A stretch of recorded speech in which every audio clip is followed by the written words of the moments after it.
নাগরিক সমস্যার সমাধানে শুধু সরকারের উপর নির্ভর না করে সবাইকে দায়িত্বশীল হওয়ার আহ্বান জানিয়েছেন জামায়াতে ইসলামীর আমির ডাক্তার শফিকুর রহমান।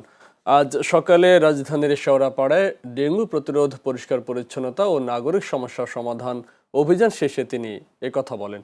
জামায়াত আমির বলেন, পানি, গ্যাস ও জলাবদ্ধতার মতো অনেক সমস্যার পেছনে নাগরিকদের অসচেতনতাও দায়ী।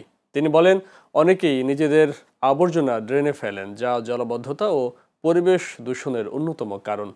এ সময় ডেঙ্গু প্রতিরোধে পরিচ্ছন্ন পরিবেশ বজায় রাখা এবং মশার প্রজনন স্থল ধ্বংসে সবাইকে সক্রিয় হওয়ার আহ্বান জানান তিনি। অভিযানে প্রতিমন্ত্রী মীর শাহ আলম সরকারের পক্ষ থেকে প্রয়োজনীয় বরাদ্দ এবং প্রশাসনিক সহযোগিতার পূর্ণ নিশ্চয়তা দেন। ঢাকা উত্তর সিটি কর্পোরেশনের প্রশাসক শফিকুল ইসলাম মিল্টন এ সময় উপস্থিত ছিলেন। আপনাদেরকে সবাইকে নিয়েই এই এলাকার গ্যাসের সমস্যা, পানির সমস্যা, বিদ্যুতের সমস্যা আমরা পর্যায়ক্রমে সমাধান করব। আমি আরেকবার সম্মানিত শ্রদ্ধেয় বিরোধী নেতাকে ধন্যবাদ জানাবো যে উনি আমাদেরকে সময় দিয়েছেন এবং আমাদেরকে নিয়ে, ওনার এলাকার মানুষকে নিয়ে সমস্যাগুলো আমাদের কাছে উপস্থাপন করেছেন।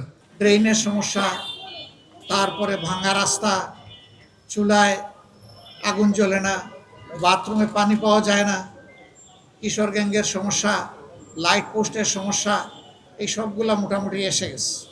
এখন দোয়া করেন আমরা সবাই মিলেমিশে একাকার হয়ে, এই দেশ আমাদের সবার, সরকারি দলেরও দেশ, বিরোধী দলেরও দেশ, 18 কোটি মানুষের দেশ, এই দেশটাকে ইনশাল্লাহ আমরা সবাই মিলে এগিয়ে নিয়ে যাব।